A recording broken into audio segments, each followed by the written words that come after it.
day.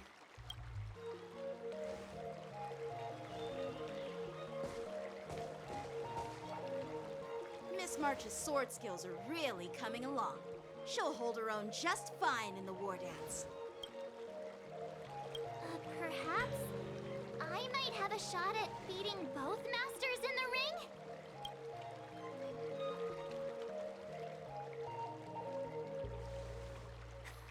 Get real. You've only been practicing for a short while. How could that possibly happen? With your talent, Miss March, if you dedicate a few more decades to training, you might eventually be able to defeat Yun Li. Decades? But I'll be an old lady by then. No. Can you believe it?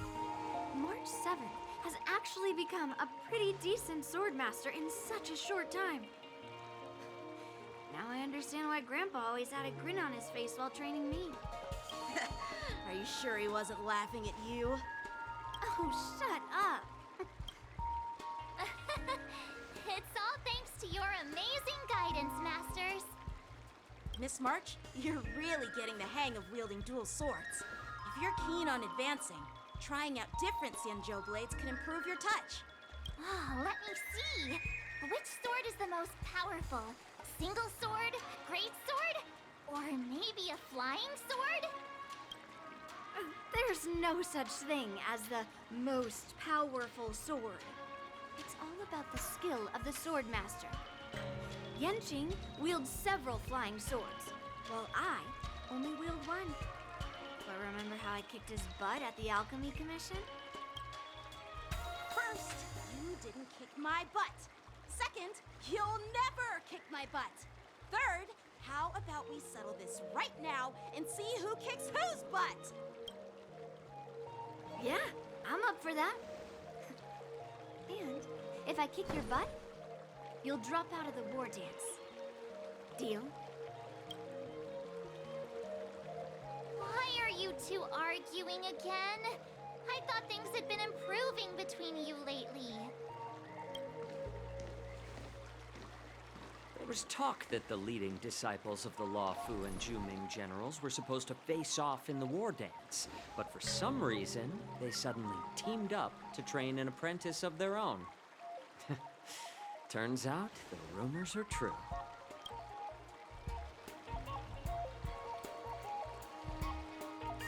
Tomorrow is the big day of the war dance.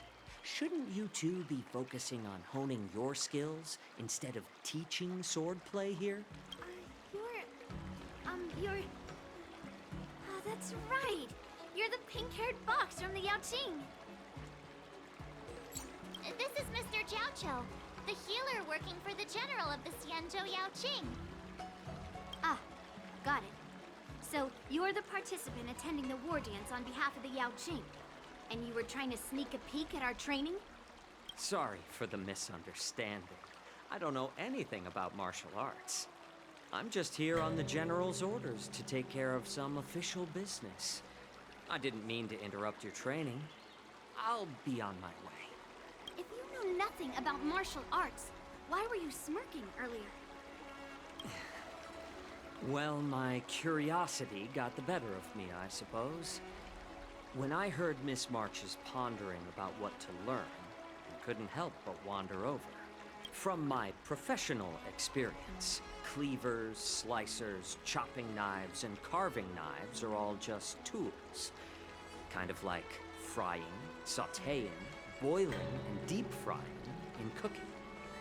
They're just ways for people to show off their skills. How you use them really depends on the ingredients you're working with. It's like your sword teaching methods. If you align your ingredient, in other words, your apprentice's natural tendencies, with the right cooking method, by which I mean the teaching method that best suits her, she'll make double the progress in half the time.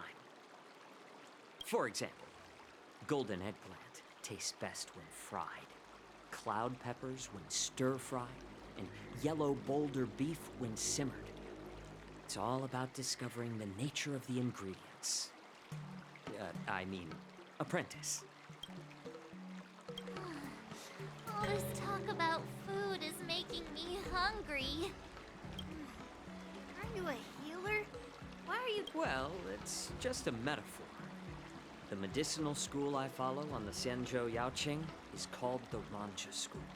It specializes in food therapy. So it's only natural that I know a thing or two about cooking. So, you're the General's cook? I'm a healer. But anyway, a cook who isn't interested in health doesn't make for a good advisor. Fine. Call me a cook if you want. Seeing the way you're looking at me, it's obvious you think I'm just some feeble academic who likes to blabber on about martial arts. But, in reality, I know a thing or two about killing.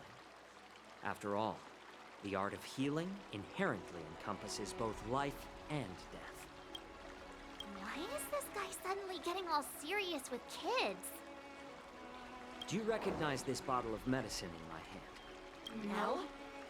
This is called tumble dust, an extract from an exotic flower named yabra. Ugh, is it poison? Well, it depends on how it's used. With just one drop, it's able to numb a patient's body during surgery, making them painless throughout the entire process. However, increase the dose or the potency, and it'll slow the metabolism, making the blood thin and resulting in the loss of all senses. Even long-life species cannot escape its effects.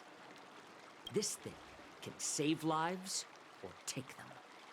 It's more powerful than the swords in your hands.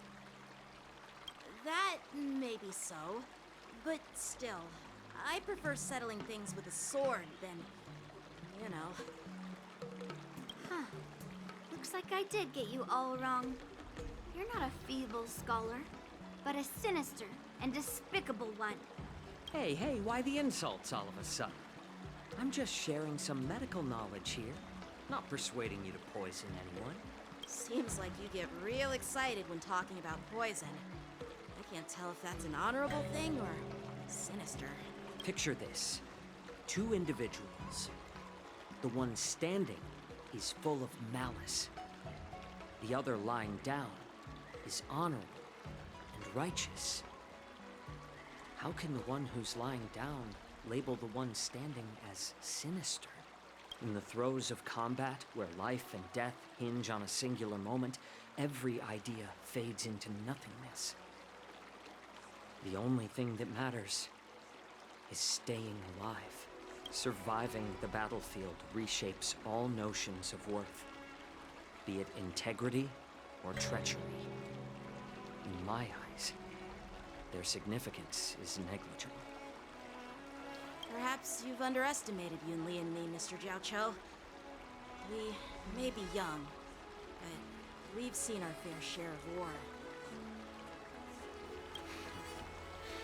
Well, then you should know that the war dance is nothing more than a contest.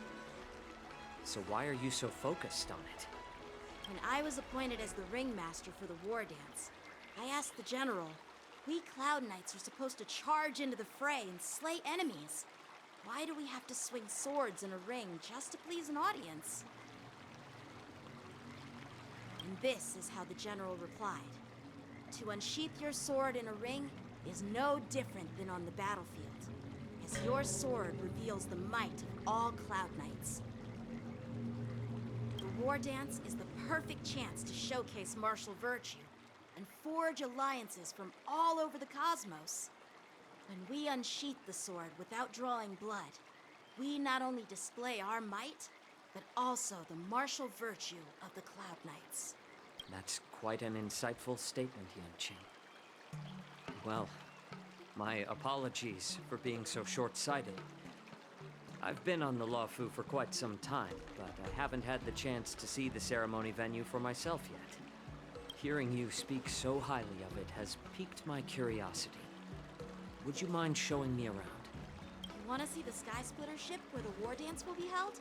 Let's go! I bet Yunli and Miss March haven't seen it either, right? Well then, I'll give you all a tour.